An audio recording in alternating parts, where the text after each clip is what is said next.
қадірлі көрермендер, бүгін спартакиаданың ең соңғы күні. Бұл күні еркін күрес шеберлері боз кілемде белдеседі. Бүгін 5 салмақ дәрежесінде балуандар алтын жүлдені сарапқа салады. Атап айтар болсақ, 60, 70, 79, 92 және 125 килограмм салмақта ел чемпиондарын анықтайтын боламыз.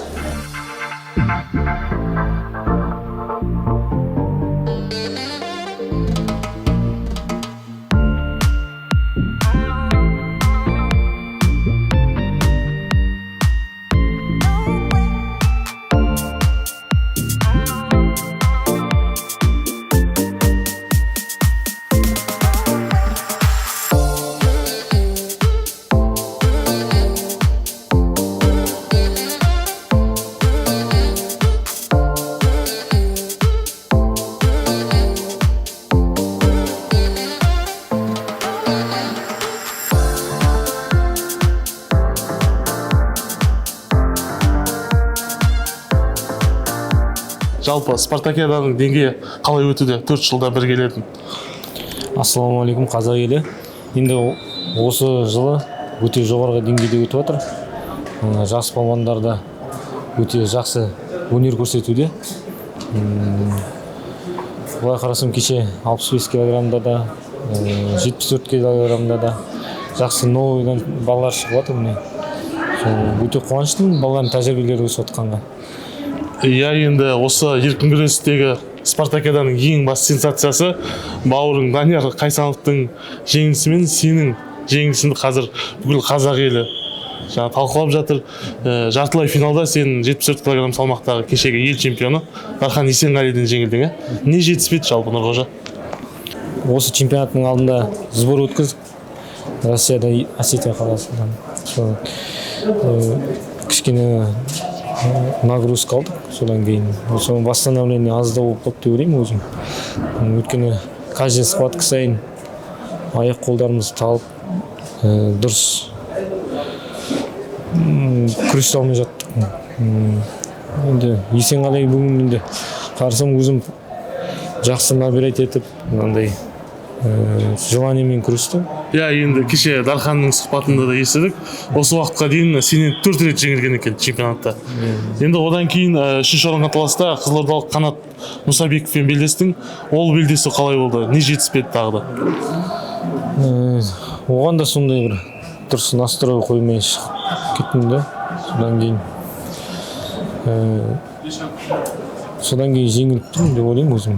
Жартылай финалда жеңілістен кейін кішкене ауырлау енді тиіп кетті. Енді бір жағынан осын бір құлап көтерілуде ол да бір ерлік деп ойлаймын өзім. Енді оған қарамаймыз. Алдыға қойған мақсат бөлек бізде. Кім жеңілмейді бәрі. Әрине, ең бастысы жеңілу емес, жеңілістен кейін өз-өзіңді көтере ғой тұру. Қанша палуандар болды ғой, енді осы біздің алдымызда қанша ел чемпионатын ұтып жүріп, қанша жақсы тәжірибе көрсетіп жүріп, жеңіліп жатқандар да бар. Даже басқа жерде, басқа елде жақсы өнер көрсетіп, біздің елде келіп ұтылып жатқандар да бар. Сондықтан ол бір қатты бір не деп ойламаймын өзімше.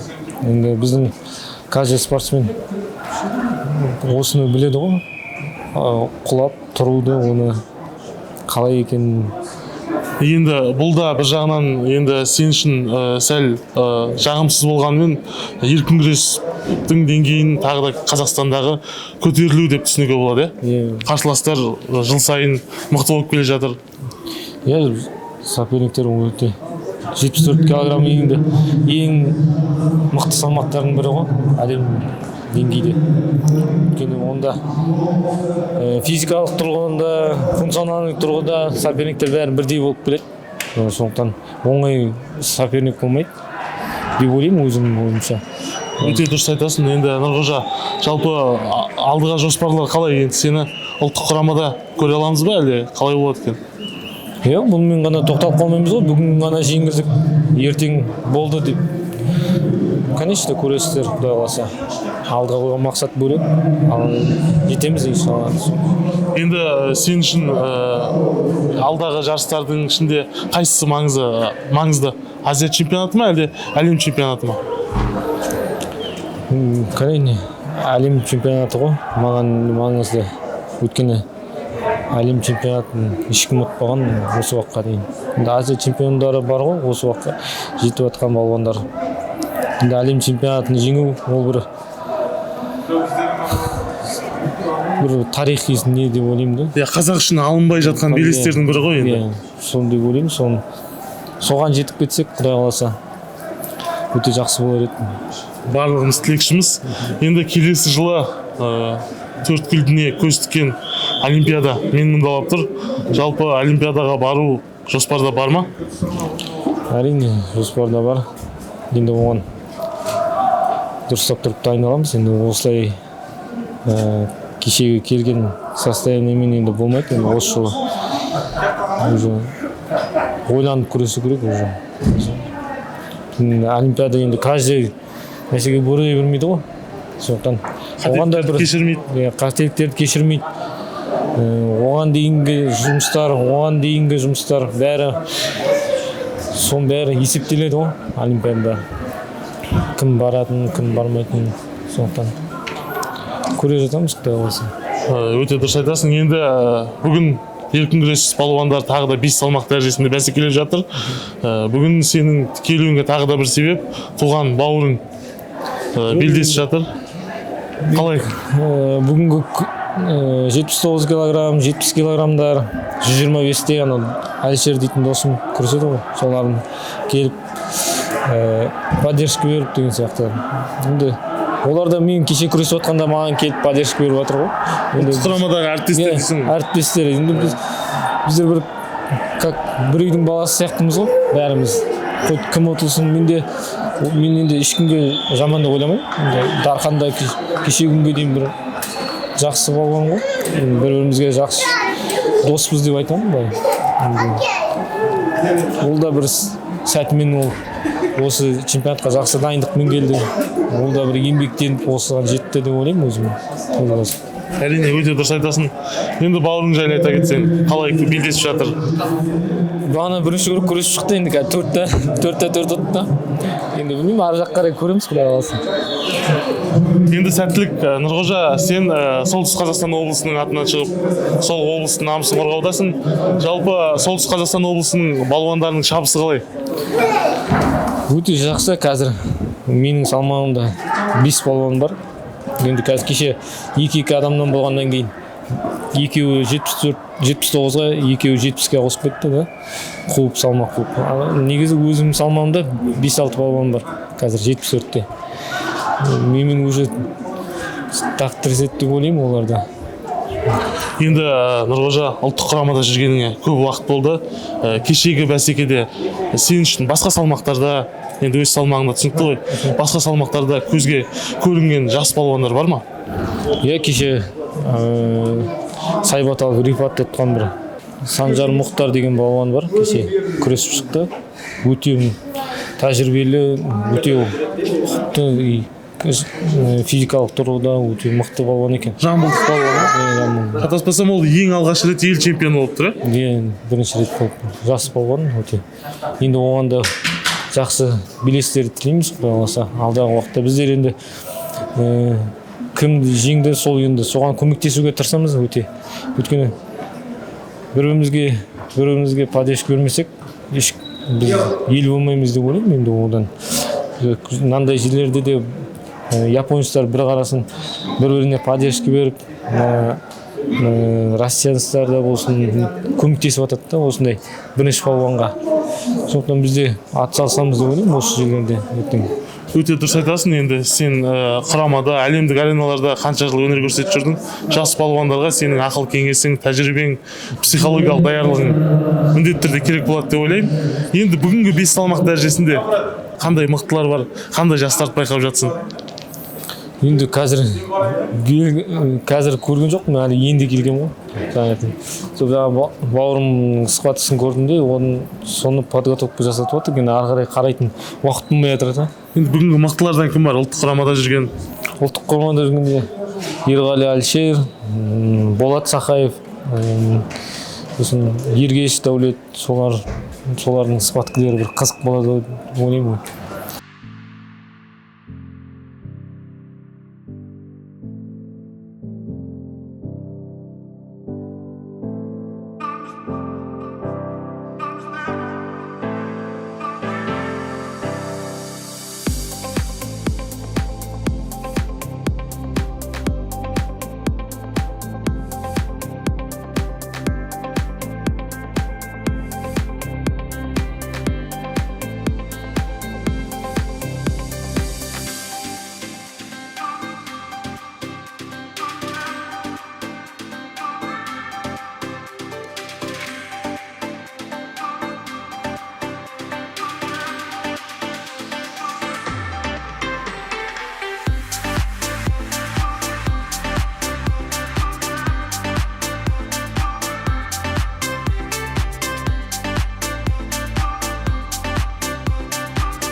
осы 5 күн бойы өтіп жатқан спартакиаданың қауіпсіздігін қамтамасыз ету сіздердің тікелей мойындарыңызда. Жалпы осы спартакиаданың өту деңгейі жайлы айтып берсеңіз. Енді қауіпсіздігі бойынша енді жұмыстың жеңілі жоқ. Біздің енді спартакиада бойынша деңгейі үлкен дәрежеде, негізі жақсы өтіп жатыр спартакиада. Енді қауіпсіздігіне қарағанда енді анда-санда ештеңке бола береді ғой, неше түрлі. Оған қарамастан төзіп тұрдық.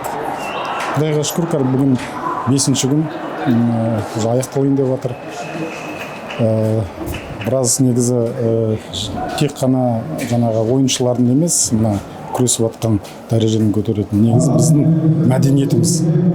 Біз оны бәрін көрсету керекпіз да, негізі көрсету білу керекпіз. Даже мына даяшылардан бастайық, мысалы, олар бәрін дұрыстап, уақытында керек жоқ нәрселердің бәрін алып тастайтын нәрсені алып тастап, тазартып, мысалы, тазалық жағынан көрсетіп, жаңағы біздің мына өзіміздің администрацияның қызметкерлері бар, жұмыс істейтін жай ғана қарапайым жұмысшылар ғой. Солардың бәрі сағат сол 6-дан бастап жұмыс істеп жатыр. Сол имиджді көтеру керек та. Шыққанда жаңа коверға шығады, коверден қайтып келгенде солардың бәрі топыламай шығады. Ақырындап соның бәрін қадағалап, уақытымен жаңағы спортсмендер шығып, уақытымен келу, оның өзі үлкен жұмыс. Бәрін қадағалау керек та, тәртіп болу керек та. Тәртіптен сонда біздің жаңағы мәдениетімізді көрсетеміз. Енді осы тұрғыда енді сіз балуаншылықта бұл спорт сарайында жаңағы бірінші жарыс емес, елшілік және әлемдік халықаралық жарыстарда қауіпсіздікті қамтамасыз етіп жүрсіз. Енді біздің спортшылардың және көрермендердің жалпы деңгейі қалай, мәдениеті? Спортшылардың енді деңгейі өте жақсы дайындалған. Бұрынғы чемпиондарда өзімде қарап отырмын, қарап көріп, бұрынғы чемпиондарда қазір жастар орын басып жатыр. Сразу көрініп жатыр да. Ол дайындықтың дәрежесі ғой, дайындықтың. Жаңағы біздің тренерлар бар, дәрежелері үлкен, өте биік. Соның жастарды қазір жақсы тәрбие беріп, жақсы дәрежеге сондайға жеткізіп жатыр. Енді осыған дейін жаңада айтып кеттік, қанша уақыт осындай жарыстарда қауіпсіздікті қамтамасыз етіп жүрсіз. Бір төрешілердің шешімімен келіспей, көрермендердің қақтығысы болған сәт есіңізде бар ма? Негізі ондай сәт болған жоқ. Менің есімде бәрі бар. Қалай болып жатқанын шыныңызды айтамын ғой, енді Құдайға шүкір, бәрі дұрыс, жақсы өтіп жатыр да. Үлкен деңгейде. Төрешілер енді дұрыс, төрешілер біздің негізі дәрежелері өте биік. Жақсы төрешілер. Енді осы спартакиададан байқағанымыз, бүгін енді кеше еркін күрес шеберлері бастады ғой. Қарасам, қауіпсіздік одан сайын күшейтілген сияқты, жаңа полиция қызметкерлерін көбірек байқап жатырмыз. Не себепті грек-рим және әйелдер күресіндегі балуандарға қарағанда еркін күрес балуандар пысықтау келеді ма? Жоқ, мәселе ода емес. Әлде халық көп келгеннен кейін ба? Оны халық жаңа айтып отырмын ғой, халықтың көбі қазір еркін күреске көп көңіл бөледі, жастар көп. Залдың барын жаңа көрген шығарсыздар, сол жақ жаңағы 9-шы сектордан бастап 1-ші секторға бәрі толып тұрды.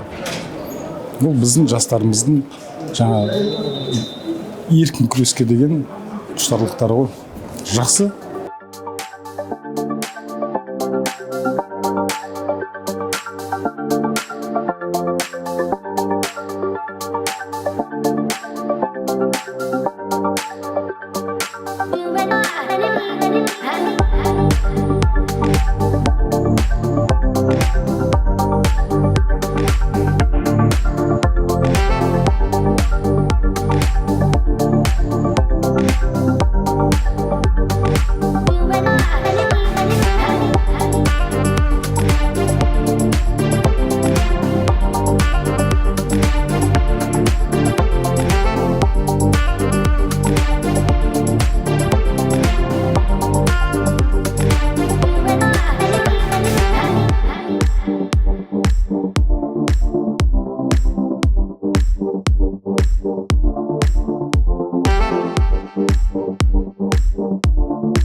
думан, өзімді көргеніме қуаныштымын. Бүгінгі спартакиадаға ат терлетіп келгеніңе жалпы қалай өтіп жатыр? Осы бірінші рет негізі Қазақстан біріншілігіне келіп участник сияқты емес, бір көруші ретінде өте ұнады. Организация мықты болды, осы биылғы организация мықты болды. Балалардың да дайындықтар жақсы көрген. Негізі өзім жалпы 2-3 адамға өзім қолдау көрсете келгем. Жаңағы Данияр Қайсан кеше оқушыға қарай кеше төрешілердің қателігінен ұтылып қалды. И Дәулетбеков Азамат бауырларым чемпион болды осы. И осы 3-ші күн қазір Ақтөбенің жігіттеріне сол поддержка беруге келдім. Юсуп Батырмырзаев қома? Юсуп Батырмырзаев. Енді Юсуп Батырмырзаев, сенің тағы да бір бауырың Әлішер Ерғалиге қарсы финалда бәсекелесейін деп жатыр. Қалай болады деп ойлайсың? Кімге жақсың? Жақ деп айта алмаймын, екеуі де мен бауырларым, жақсы араласам екеуімен. Екеулерді спортсмендердің тәжірибелері мол. Мен ойымша мына жақта енді кім көбірек желаниесі көбірек баланы ұтады деп ойлаймын. Екеуіне жеңіс тілеймін. Бір Алла тағала өзі шешеді. Кімнің желаниесі көбірек болса, сол ұтсын. Кім жеңеді деп ойлайсың енді? Бапкер ретінде көзқарасың. Дос, бауыр емес. Енді әрине соңғы күрестен, екеуінің күрестен көрген шығарсыз. Қарағандыда ма қай жерде екеуі күресіп еді ғой бір жарыста. Енді Юсуп Батырмырзаев оның алдында 3 рет па 4 рет ұтылып қалған. Соңғы рет жақсы несімен жаңағы айқын басымдықпен ұтып алды. Мен ойымша енді Юсуп 50-50 енді айта алмаймын, бірақ Юсуп енді антропометрия дейді орысша. Соған қарағанда Юсуптың кішкене антропометриясы бұл салмаққа жақсы келеді да, сол ойымша сол преимущество сонда сол жақта бар деп ойлаймын Юсупта. Бір 70%, 70-30 дегендей сияқты. Енді кеше болдың, бүгін болдың жарыста. Жалпы кешегі күнге айтатын болсақ, Данияр Қайсановтың ұтылуы, Қайпановтың ұтылуы, Нұрғожа Қайпановтың, жас балалардың шығуы. Жалпы кеше сенің көзіңе кім түсті? Жастардан? Менің көзіме жастардан ең қатты түскен ол Қартбай Мейрамбек. Жақсы күрес көрсетті. Сосын 65 килода Тараздың жігіті, бірақ атын білмейді екен. Санжар Мұхтар өте күшті күрес көрсетті. Сол маған күрес ұнады. Жалпы Қазақстанның күресіне айта кетсек, кешегі енді бұл үлкен дәрежедегі жарыс қой. Кешегі бүкіл жағынан жақсы болды, бірақ көп моменттер жаңа төрешілердің жағынан кішкене претензия бар деп айтсам болады. Кішкене өйткені мынандай дәрежедегі жарысты кішкене более внимательно өткізу керек деп ойлаймын. Өйткені ондай Данияр Қайсан сияқты мықты палуандар, ертең шетелде результат көрсететін палуандар, оларға дұрыстап қарау керек. Бүкіл мықты тренерларды, мықты судьяларды осы коверға тартып, осы жаңағы именно осы мықты борецтер күресіп отқан кезде кішкене внимание қаттырып болу керек деп ойлаймын. Бұл бүкіл организация жағынан өте ұнады маған жарыс. Қалай ойлайсың, нақтырақ сол Данияр Қайсановтың белдесуін қайта-қайта айтып жатсың, ол жерде төреші қандай қателік жасады деп ойлайсың? Менің ойымша, мен өзімнің атынан айтып жатқан жоқпын, өйткені бүкіл халық көріп жатыр, ел көріп жатыр, бәрі айтып жатыр ол туралы. Сосын оғанда енді Данияр Қайсановты айта кетсек болады, мен бауырым, бірақ мен жаңағы сіз айтқандай бір тренер сияқты, судья ретінде сияқты қарап жатырмын. Сосын Россияда тоже үлкен дәрежедегі, халықаралық дәрежедегі төрешілерден сұрадым, видеоны көрсеттім. Жалпы ол моментте Даниярға бал беруге болады деп айтты ол жігіттер. 90% Даниярға бал беруге болады деп. Сол үшін менде жаңа претензиям да.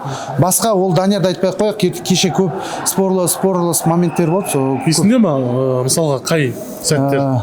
Қай сәттер айта кетсек, Нұрғожа Қайпановта да кішкене спорный моменттер болды. Именно кіммен күресіп отқан кезде, Дархан Есенғалимен күресіп отқан кезде. Жартылай финалда. Иә, жартылай финалда там пассив жағынан да кішкене бал беруге болатын еді жаңағы. Сосын жаңа Адлан Аскаров күресті жаңағы жас баламен. Ол да көп негізі под вопросом схватка негізі. Былай қарасаң айтуға болады. 1-4 финалда. Иә, 1-4 финалда, иә. Сол схватка енді. Основной лидердің балалардың схваткаларын айта кетсек, сондай моменттер көп болды спорный.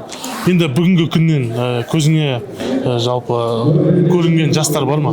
Осы кеше бүгінгі күнде 97 килограмм салмақ тұтып алған палуан, жас бала. Мен оның тоже атын білмеймін, бірақ өте күресі ұнады.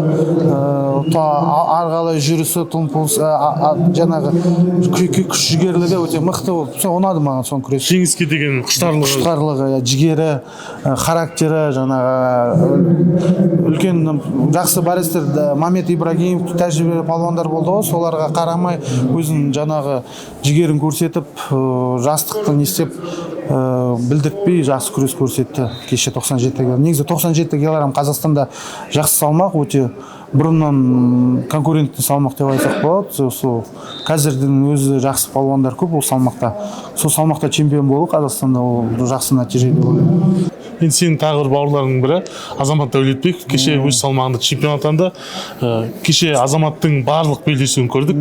Думан қарсыластарын шыны керек қоғадай жапырды. Ешқандай қарсылық келтіре алмады. Бұл әрине Азамат үшін жақсы, бірақ қазақ еркін күрес үшін қауіпті деп ойламайсың ба? Жоқ, қауіпті деп ойламаймын. Өйткені әрине Азамат деген осал палуан емес. Бірінші рет Қазақстанда осы ерекшелікті 19 жасында отқан ол бала. Қанша жыл оның да жаңағы спортты карьерасында неше түрлі ұтылыстар болды, мықты. Ол кезде ешкім ештеме айтқан жоқ. Әзір просто Азамат 2-3 бас жоғары болып тұр да өзінің қарсыластарынан қасында. Ол деген уже халықаралық дәрежедегі спортсмен, жаңағы спортшы. Сол оны қазір мен ойымша енді мені мына жақта көріп жатса, бүкіл тренерлар, Қазақстан тренері айтқым келеді. Азаматқа бір ерекше, Дәулетбеков пен Азаматқа бір ерекше көзқарасымен қарау керек. Уже өйткені нақты медаль беретін Олимпиадада, әлем чемпионатында осы Қазақстанда қазір данный момент осы палуан деп ойлаймын. Сол үшін жаңағы көп сборға тыға бермей демалдыртып жақсы сақтап ол баланы жарыста күрестіру керек деп ойлаймын. Енді Азаматтан әрине барлығымыз Парижде алтын күтетініміз анық. Алда енді әлем чемпионаты келе жатыр, Азия чемпионаты келе жатыр.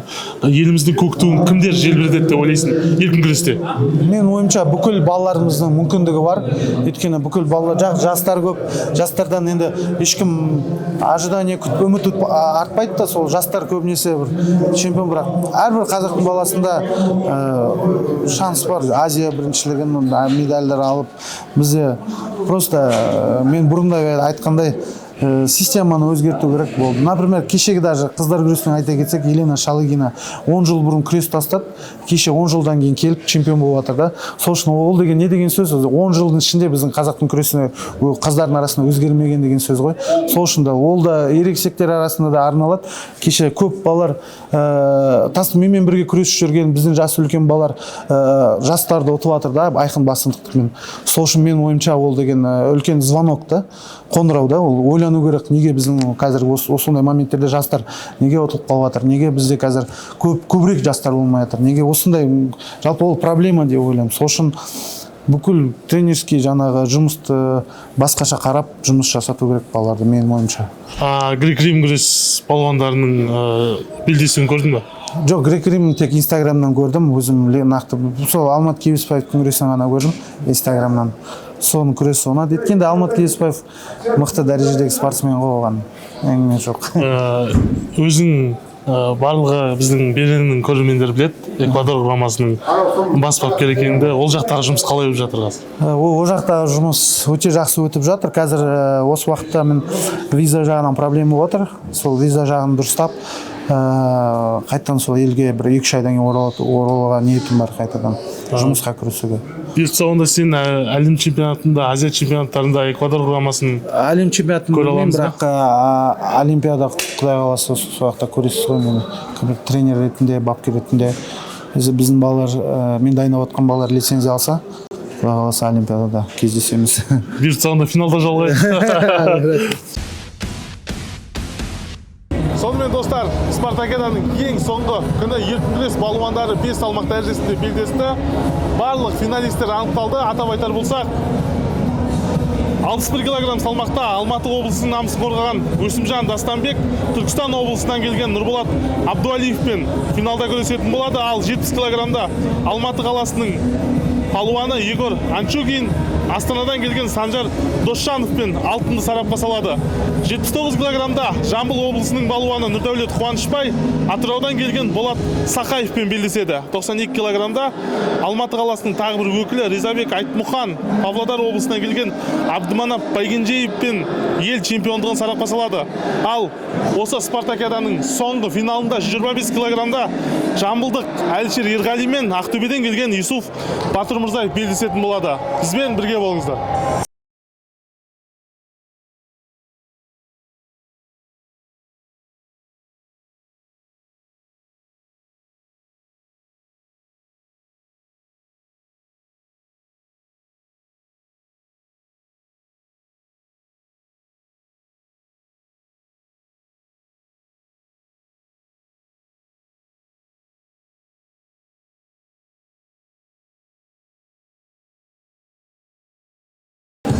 бұған дейінгі іріктеу сындары қалай болды? Бұған дейінгі өте жабық финал Владимир Кудрин деген палуанмен өте тартыс өтеді. Жасөспірімдер арасында әлем чемпионаты болған бала. Әлем чемпионаты болған, да.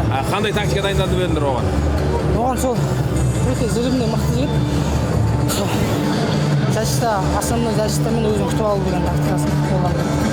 Мына финалда бұрын кездеспедіңдер, қарсыласпен екеуің? Иә, осындамен алдында 20 жас Қазақстанда кездескен болатынбыз. Осыдан 4 жыл бұрын. Қазір ел жетеді кездескен. Ол кезде қандай есеп болып еді екеуің араңда? Ол кезде де сол туған Қандай әдістер жақсы жасайды бұл? бұл жігіт сол екі аяққа өтеді. Джордан Барауыз әлемге тайгер борец бар, соған көреміз өте. Сен оған қандай өзің қашадың? Өзің қандай прием жақсы жасап үйрендің? Жігітке сол аяққа келетін біліп, басында защитамен забеганы деп ойлағам. Енді алда мақсат қандай енді бұл енді олимпиадалық салмақ дәрежесі болмаса да? Алдағы мақсат сол Азия әлемдік деңгейде қазақтың туын көтерсек деген арманымыз бар. Алла қаласа әлі қазақтардан чемпиондар болмай жатыр. Сол арманымыз Құдай қаласа. Жақсы. Құрметті достар, міне әне-міне дегенше финалдық бәсекелер басталып кетті. Жаңа ғана 61 келі салмақтағы ел чемпиондарын анықтадық. Бұл бәсекеде, бұл салмақта Түркістан облысының балуандарының жеңісі үстем болды. Атап айтар болсақ, Абдуалиев Нұрболат ел чемпион атанса, финалда Алматы облысынан келген Өсімжан Дастанбек екінші орынды иеленді. Және де тағы да бір түркістандық балуанымыз Асылжан Есенжол үшінші орынды иеленді. Сонымен қатар екінші қола медальді Ақмоладан келген Владимир Кудрин еншіледі. Дәл қазір боз кілемде 70 келі салмақтағы балуандарымыз.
Аяқ алысқа биылғы осы спартакиаданың атқарып отырған жүгі, алдағы жарыстар туралы тоқталып өтсеңіз. Аман-сәлемдер ме, қадірменді спорт жанкүйерлері.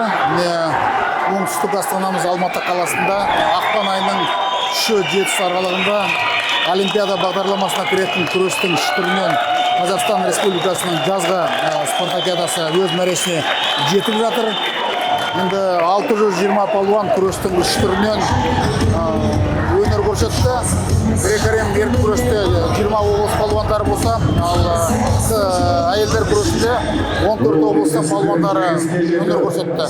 Енді грек-рим күресінде Шымкент қаласының палуандары жалпы команда бірінші орын алды. Қыздар арасында Алматы облысының палуандары балуандары бірінші орын алды. Бұл жарыста Қазақстан құрама командасын іріктеу күрестің үш түрінен 10 салмақ категориясында.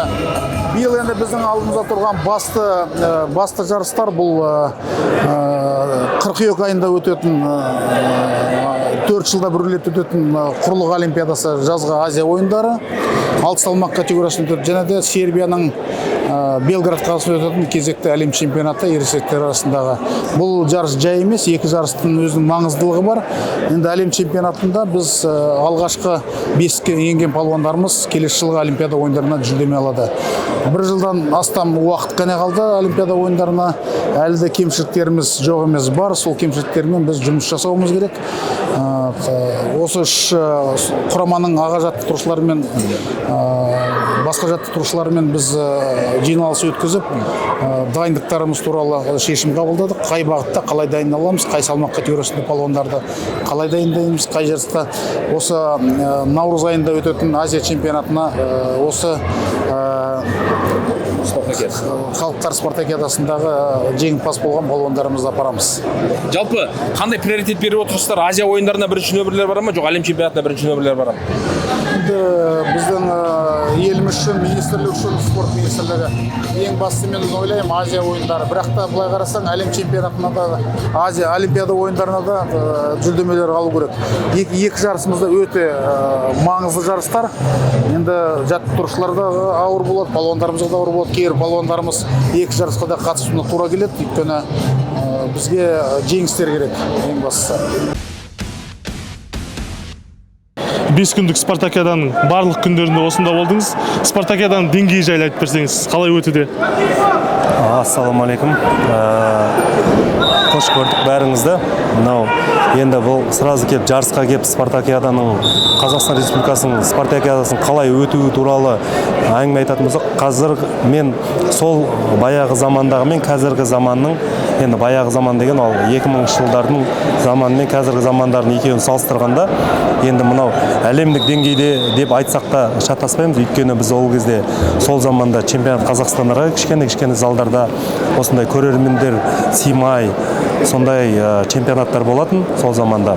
Қазір көріп отырсыздар, мына Алматының қақ ортасында ең үлкен Зәулім сарайда, Зәулім спорт комплексте осындай чемпионат өтіп жатыр. Мен енді мынау чемпионатқа кім болса да ешқандай пікір айтамайтын сияқты өте үлкен керемет деңгейде өтіп жатыр. Мен өзімнің ойым, өзім пікірімді айтып жатқаным. Өйткені мен сол заманнан қазіргі заманға дейін жаңа Азия чемпионаты қалай өтіп жатыр, жаңа әр елдің чемпионаттары қалай өтіп жатқанын бәрін қадағалап, мен өзімнің пікіріммен өзім осы спортты зерттеп жүрген адаммын. Сондықтан мынау қазіргі өтіп жатқан Қазақстан чемпионаты өте керемет деңгейде, жаңағы ұйымдастыру жағы, федерация ұйымдастыру жағы, жаңағы бөтен адам кірмеу жағы, сондай жағы өте керемет. Мен өзім ойымнан шықты бұл өтіп жатқан Қазақстан. Негізі өзіміздің чемпионатты әрқашанда өзіміз үлкен деңгейде өткізу керекпіз. Ол жаңа чемпионат мир қалай өтіп жатыр, солай өткізсек те өзіміздің деңгейді, өзіміздің Қазақстан чемпионатын сондай деңгейде өткізу керекпіз. Өйткені біз осы қазақтың жаңа ата-ана бар, жастар бар, соның қызықшылықпен осы қызықсын деп осындай шоу өткізу керек. Өзіміздің арамызда бұл праздник болу керек, мереке болу керек. Сондықтан мынандай осы жылдан жылға дамып келе жатыр ғой. Қазіргі деңгеймен, осы биылғы деңгеймен айтатын болсақ, биылғы осы чемпионат өте керемет деңгейде өтіп жатыр. Еркін күреске келетін болсақ, бізге Шымкент десе бірден есімізге кешегі күні 74 келі салмақта Қазақстан мықтыларын ұтып жеңіске жеткен Дархан Есенғали бауырымыз еске түседі. Сол жігіттің өнеріне қаншалықты баға бересіз? Енді мен осы Қазақстан Республикасының чемпионаты жазға спартакиада туралы айтатын болсақ, еркін күрестің мен Шымкент туралы ол Дарханға бір бөлек келем. Мен олға дейін жастардың ішінде мен Мұхтар деген 65-те Жамбыл болсын. Мен оның оға дейін бапкерлерінен, басқа бапкерлерден сұрастырып, мен оның күресінің еңбекқорлығын көріп, мен сол кезде бір өзімнің ішімде болған пікір бұл. Осы бала, осы топ жаратын баланың бірі. Мен өйткені білем, өзім басын өтті. Кім көп еңбек етеді, сол топ жарады. Кім көп шынайы еңбек етеді, сол топ жаратын мен білем. Ол міндет түрде. жаңағы еңбек түбі береке дейді ғой, еңбек етті, оны бекерден бері айтпаған, ол еңбекқор бала. Сонымен қатар ол жаңағы Дархан Есенғали, ол да біздің жаңағы Шымкенттің палуаны. Енді мен де оны еңбекқорлығын көріп, ол былтыры жаңағы Қайпановпен 4-4 болып ұтылып қалған. Сол кезде кішкене жетпеді деп. Енді әркім өзінің ұтылғаннан кейін өзінен кішкене кінә табу керек қой. Мен ойлаймын, соны кінә тапты деп, сонда 4-4, 4-5, бір балдық емес, ол өзінің еңбекқорлығымен қатты дайындалып, бапкерлерінен сұрастырып отырамын. Енді өзіміздің команда бапкерлерде өте мықты бабында тұр. Топ жарат деген, өйткені еңбек етті ол, көрді, топ жарат деген әңгіме болды. Мен оған сендім, өйткені онда мен еңбегін көргем, топ жарды сонда. Дархан жартылай финалда, Нұрғожа Қайпанов жартылай финалда ұтып кетті. Сол бәсекені тамашаладыңыз ба? Тамашаладым, енді мен өзім ойдағыдай күрес алды ма Дархан? Дархан ойдағыдай күресті. Өйткені мен былтырда чемпионатта екеуі кездескен, 4-4 ұпаймен соңғы алғанмен ұтады ғой. Сол кезде Қайпанов ұтып кеткен. Ол кезде де өте қатты күрес болды. Биылғысында енді айттық, енді саған 4-4, 4-5, бір балл айырмашылықпен болмайды. Саған кемі 5-6 балл айырмашылық керек. Өйткені екеуі де осал палуан емес. Анау енді Азияның екі дүркінің жеңімпазы, ол өте мықты палуан, әлемдік деңгейде көрсетіп жүрген. Соны босауға болмайды деп енді өзім үміт күткен палуандарға күніне 2 рет барам. Не болды, состояние қалай, осындай. Енді қатты психологиялық түрде оларға шеңе демеймін. Бір барып, өзім бір көріп қоям енді. Кішкене адамның түріне де қарап көресің ғой, көз жанып тұр ма, жанып тұрған жоқ па. Өз-өзін жақсы настрой жасап жүр екен, сосын кетіп қалып үндемей. Шықтым, менің ойымдағы, өз-өзін настрой жасап, менің ойымдағын істеді ол. Мен енді чемпион ғой. Ермек аға, енді тағы да бір салмақта, 86 кг салмақта, тағы да бір Шымкенттік финалда өнер көрсетті. Шатаспаса Мақсат сатып алды, ол бірақ Азамат Дәулетбековтен жеңіліп қалды. Енді бәсекеде не айтасыз? Бұл бәсекеде енді ол Мақсат сатып алды, менің туған інім. Біз баяғыда Байдуаш болған кезде болған, мен Байдуаш Ермек сатып алды болмын. Ол сразу олардың заманында Ұлы деген фамилия шықты ғой. Сол кезде сол сатып алды болып мен әкем, мен айттым, енді атамның фамилиясын мен қойып кеттім Байдуаш деп, әлемге көрсеттім. Енді сен әкеміздің фамилиясын атын танып деп, оның атын фамилиясын сатып алдырғанбыз. Мен соның артынан жаңағы өзім үміт күтіп жүрген інімнің бірі. Біздің бәріміз отбасымызбен бәрі спортшылар, соның ішінен жаңағы бәрі күресе бермейді дейді, күреске қатысқанның бәрі әлемдікте. Сол екеумізден ішінен іріктеліп шығып жатқан. Сол енді сатып алды Мақсат. Біріншіден салмағы өте аз болды, оның 80 килограмм. Екіншіден ол 5 жыл травмада болып, былтыр ғана Қазақстанда ұтты, тобығы сынды, тізесі сынды. Былтыр ғана шығып Қазақстанда ұтып 23 жасқа дейінге шансын болды. Енді Мейірда барып 3-ші орынға ұтылып қалды. Былтырда 3-ші орын алған ересектер арасында Қазақстанда, биыл 2-ші орын алып отыр. Енді Азамат Дәулетбеков енді одан бір бас жоғары деп айта аламын, өйткені ол тәжірибелі. Мен жоқ, енді ол әлемдік деңгейде нақты үштікте бала ол. Нақты ол әлемдік деңгейге нақты үштікке кіру әр палуанның қолынан келмейді. Ол әр палуанның арманы ол. Сондықтан ол Азаматты ұту үшін әлі еңбек ету керек. Енді Азамат өте былтыр Азияны ұтты, қазір бабында тұр. Қазір барлық жарысқа барса ол үштікке кіре алады деген ойдамын. Сондықтан енді еңбек етеді Мақсат. Сен біріншілікке шығу үшін өзің алдында тұрған адамды ұту керек, ұту үшін еңбек ету керек. Еңбек етеміз сен. Енді Ермек аға, бүгінгі балуандарымыз туралы айтып кетсеңіз, қандай балуандар сізді таңғалдырды? Енді бұл да менің жаңағы 70-тегі Анчугин. Өте жас бала. Мен Анчугин таңғалдырды. Енді ақ бәсекеде ұтылды ғой. Сонда да өте маған онымен жаңағы финалда күрескен астаналық палуан. Ол енді алдында 65-те өзі негізі ол чемпион Қазақстанда боқ қойған бала ғой. Санжар. 65-те болған, енді 70-те. Енді бұл жерде мен Анчугин таңғалдырды. Сосын біздің Түркістан облысында Нұрболат деген 57 килограммда, 61 килограммда сол Түркістан облысы чемпион болды. Сол бала мен таңғалдырды. Менің тағы айта кететін ол да жаңа қанша уақыт жарақатта жүрді, залдан шықпай еңбекқор өте. Мен сол кезде осының ол да жаңа 5 жылдай жарақат алып, тізесін 2 рет жаңа операция жасап, енді шыққан бала. Күреспен күресіп жүрген бала ол. Қазақстан жастар жасөспірімдер арасында үштікте жүрген бала ғой. Мен ересектердің арасындамын. Еңбегі, өзінің еңбегін теккен төрін жеп жатыр. Мен білем, что ол өте еңбекқор. Сосын 92 килограммдағы Ризабек деген, онында мен 23 жасқа дейін Азия чемпион Азия болғанда мен оның күресін көргем. Қырғызстанға барып. Одан кейін Испанияда Мирдау 3-ші орынға күресіп отырды 23 жасқа дейін. Ол жерде күресінде көргем өте керемет.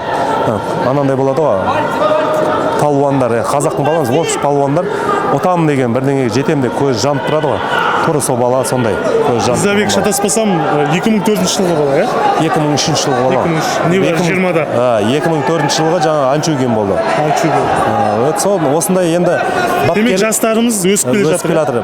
Мен бұны айтайын деген, мен бірінші мен ойлаймын, жастар баяғыда осылай ересектер арасында неге үштікке кірмеді деп ойлаймын.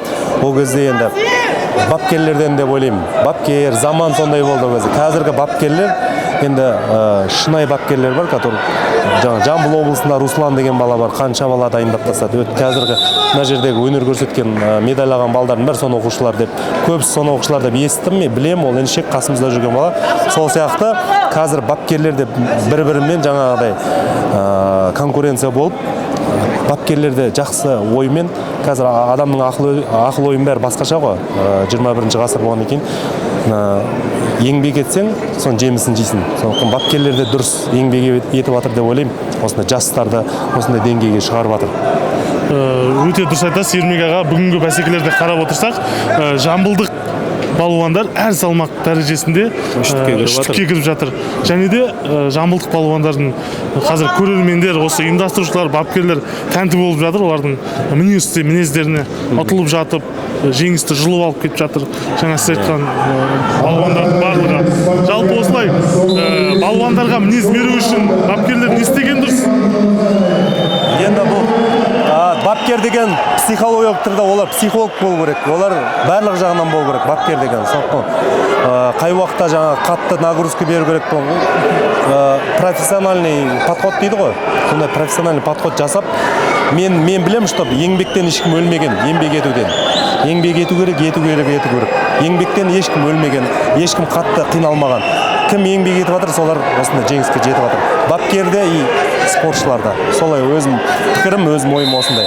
Өте дұрыс айтасыз аға. Енді дәл қазір біздің артымызда 125 кг салмақ дәрежесіндегі финал орын алып жатыр. Әлішер Ерғали, жамбылдық, жаңа ғана айтып отқан. Ақтөбелік Юсуф Батырмырзаевқа қарсы. Кім жеңеді деп ойлайсыз?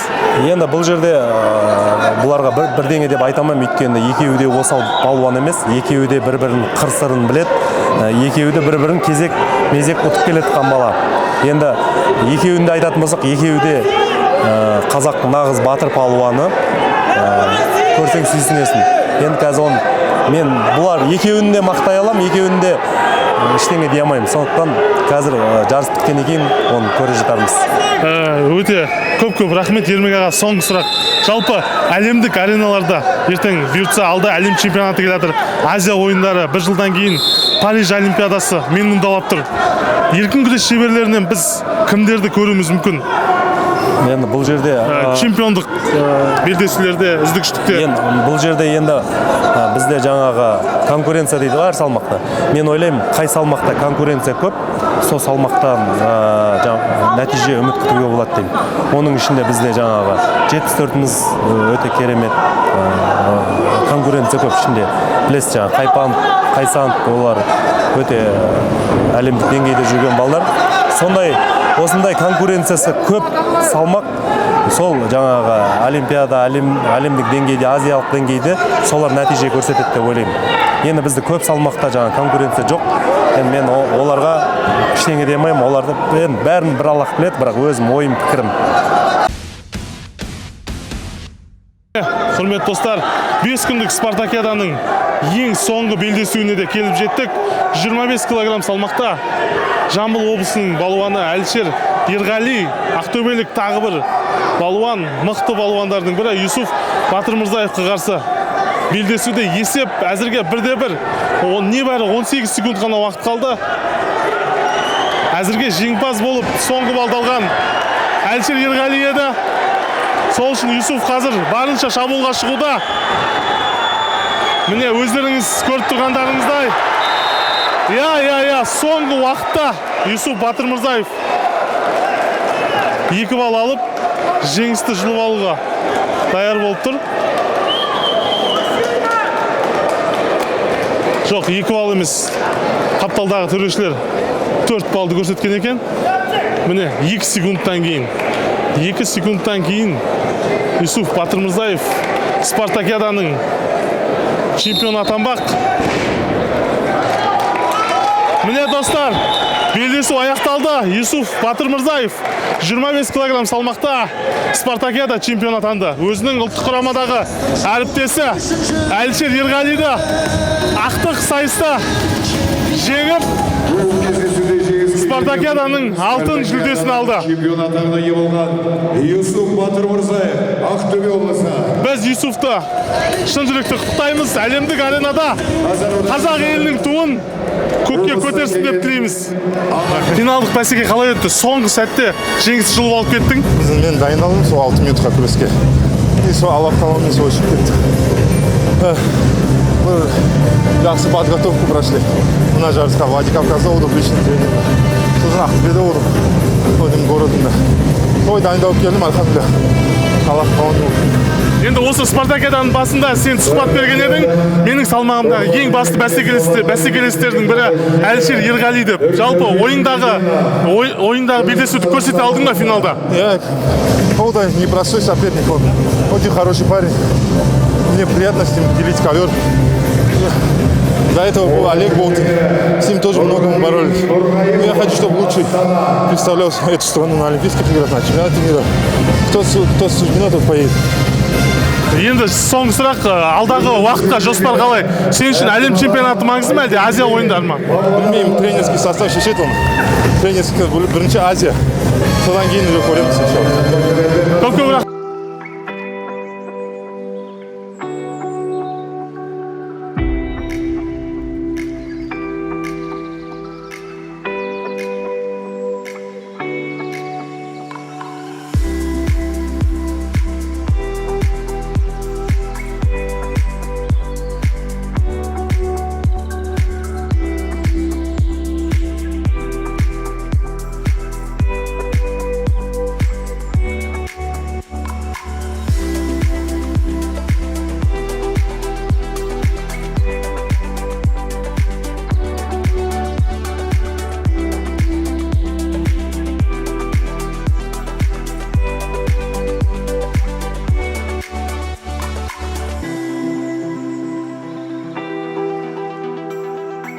Ақжүрегі өзіңіз көргеніңізге қуаныштымыз. Осы 2 күнде Спартакиадада еркін күрес балуандары белдесті. Жалпы толықтай көре алдыңыз ба? Мен грек-римнен бастап, бірінші күннен бастап осында жүрім. Бүкіл жарысты көріп, сол себептен қазіргі уақытта дейін бүкіл жарысымызды, бүкіл балаларымыздың күрескенін қарап отырмын. Еркін күрес балуандарына келсек, кімдер сіздің көзіңізге ілінді? Ең бірінші өзіміздің оқушыларымыз, өзіміздің облыстан дайындап алып келген балаларымыз, өздеріңіз бірге көріп отқандағыдай командалық есепте бірінші орын алды. Одан кейін Жамбыл облысының өзіміздің палуандарды да көрдіңіздер, қандай күрес көрсеткенін. Бүкіл халық зау шулап жатыр. Жаңағы ең жас палуандарымыз, осы жарыстың ең жастары отап қалса да бүкіл халық қошеметтеп, қандай күрес көрсеткенін қошеметтеп жатыр. Сол себептен келесі жылы ол палуандарымыз иншалла чемпион болады деп отырмын. Енді 57, одан кейін 65 килограмм кешегі күрескен Санжар Мұхтар, 74 килограммда, 79-да. Енді осы средний салмаққа дейін бүкіл салмақтардың бәрі жақсы күресті деп айтса болады. Палуандар конкуренциясы да жақсы болды. Біз бақыладық, кез келген салмақта үздік үштікке таласуда жамбылдық балуандар белдесті, және соңғы сәтте ұтып кетіп жатты. Бұндай жамбылдық мінездің пайда болуына қандай себептер бар? Ерекше тәсілдер бар ма? Бөлісе кетсеңіз, бапкерлер арасында. Енді Жамбыл өзі әулиета жері, әулиелі жер деп айтса болады. осы күнге дейін қазақтың бірінші олимпиада чемпиондары ең бірінші абсент аттан бастаған Жақсылық атамыз бар, олимпийский чемпион болған. Сол себептен бүкіл мынау Баркерантта осы біздің Жамбылдағы қазақтың бауыры, қазақ бауырымыз Артаев ұтып алған. Сол себептен сөз жоқ шығар деп ойлаймын. Нағыз қазақтан салт дәстүрін біліп, өзінің қандай қазақ екенін біліп отырған палуандарымыз, сондай тарихтан да сабағын өтіп, осындай білім алып отқан палуандарымыз өзінің кім екенін көрсетіп отыр. Неге десеңіз, аталарымыз батыр болған. Ол жалғыз Тараздан емес, бүкіл Қазақстанда ғой. Сол себептен әрқайсысына дұрыс спортты түсіндіріп, күресті түсіндіріп білдірсе, ол бүкіл облысымыздағы балалар да сөйтіп күреседі деп ойлаймын. Неге десеңіздер, жалғыз ол Тараздан емес, бүкіл облысымыздың балалары, Қазақстанымыздың балалары осындай өздерінің іштерінде мінездері бар балалар.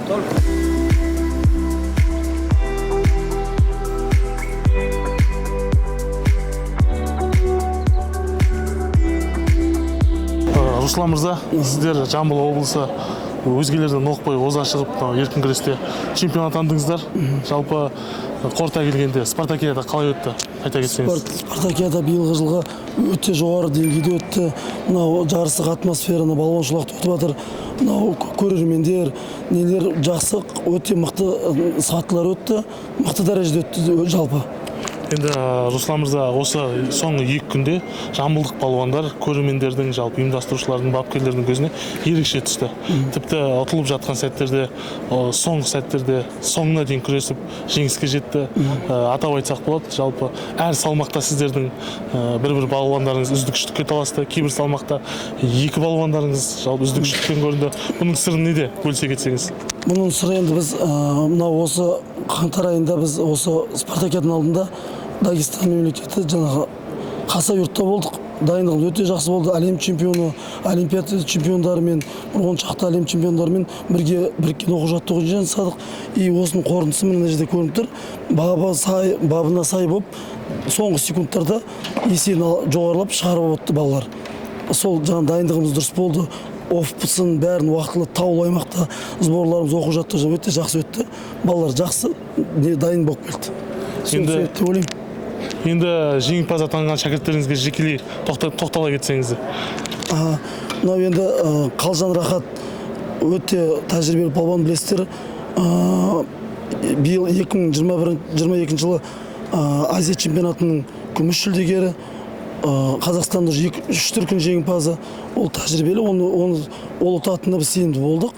Енді айта кетсек, 65 келіде Мұхтар Санжар 2003 жылғы әлі жастар арасында әлі өнер көрсетіп жүрген палуан, 18 жасар.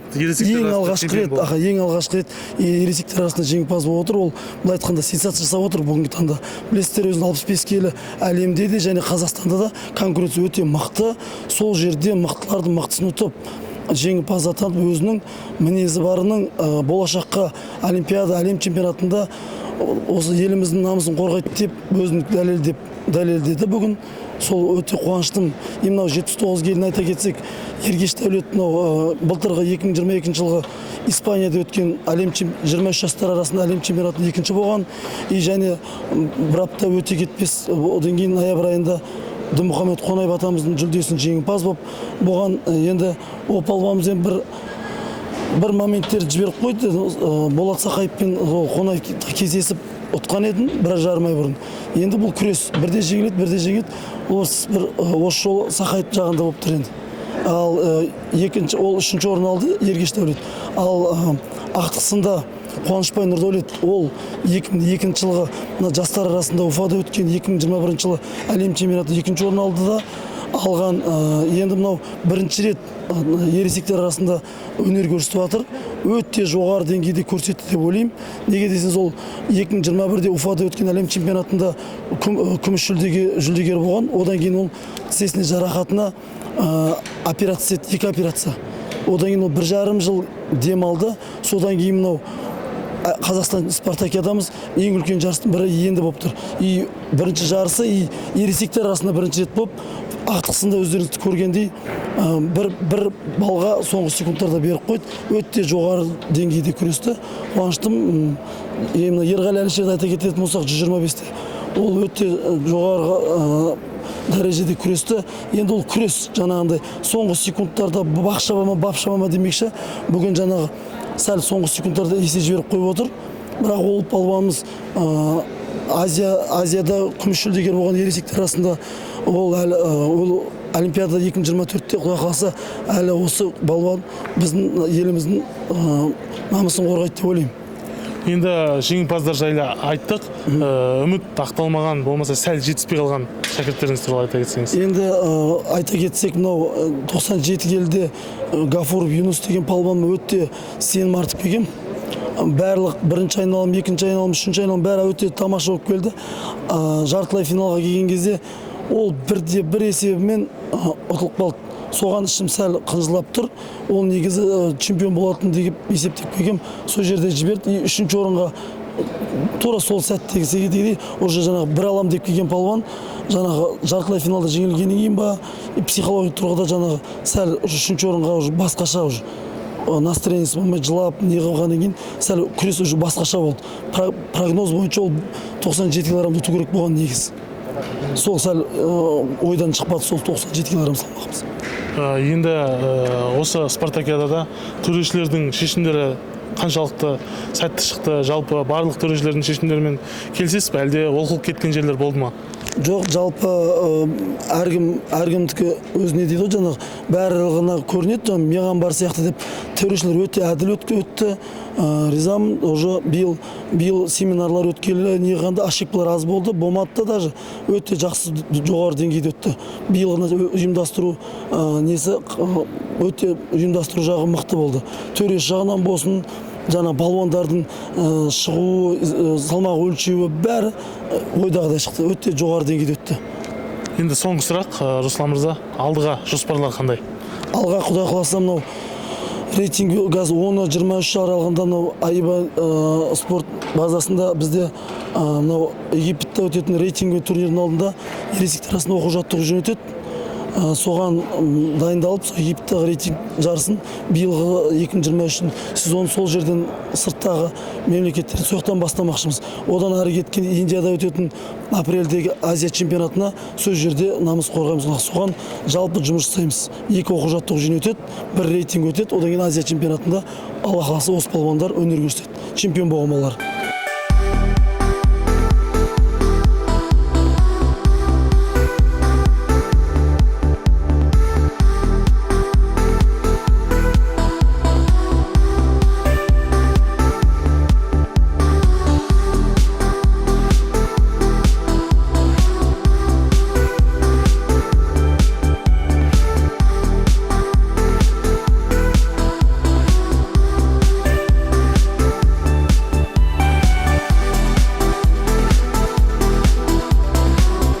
Алмаға енді осы соңғы 2 күнде бізде еркін күрес балуандары белдесті.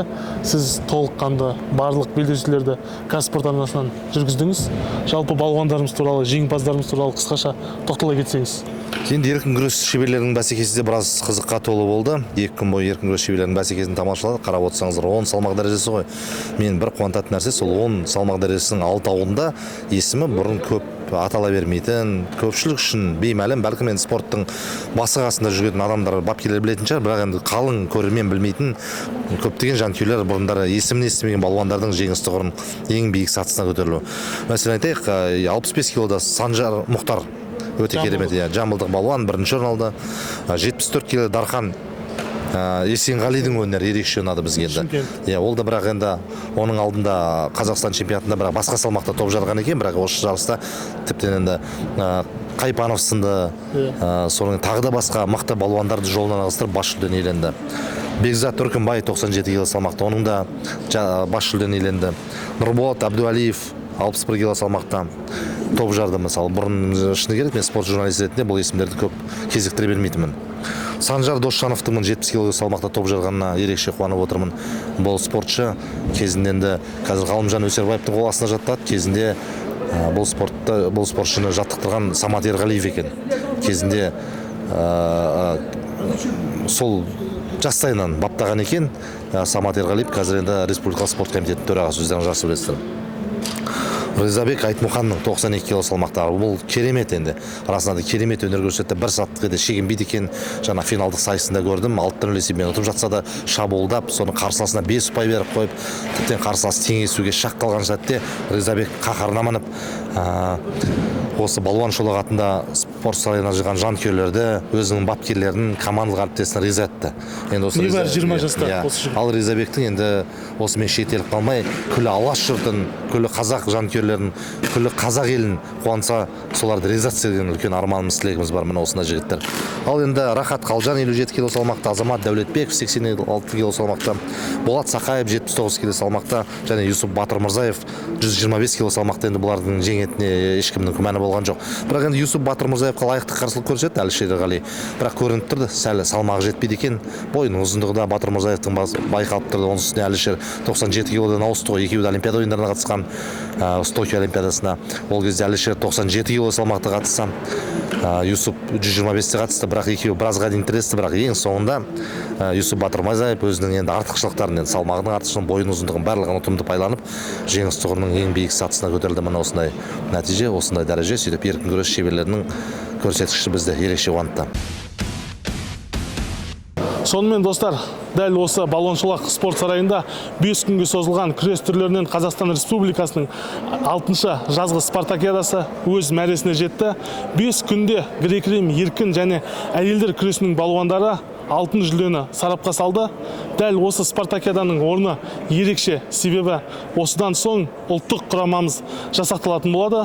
Дәл осы жерде чемпион атанғандар алдағы Азия чемпионатына, әлем чемпионаттарына және де лицензиялық Олимпиада ойындарына, лицензиялық жарыстарға қатысатын болады. Ең бастысы осы 5 күнде чемпион атанған балуандарымыз әлемдік ареналарда ел намысын абыроймен қорғап, көк туымызды желбіретіп, әнұранымызды асқақтата берсін деп тілейміз. Сіздермен бірге 5 күн қызмет көрсеткен мен Абылайхан Балмағамбет. Ең бастысы біздің YouTube каналымыз Берен Лайфқа жазылуды ұмытпаңыздар. Қош, сау болыңыздар достар.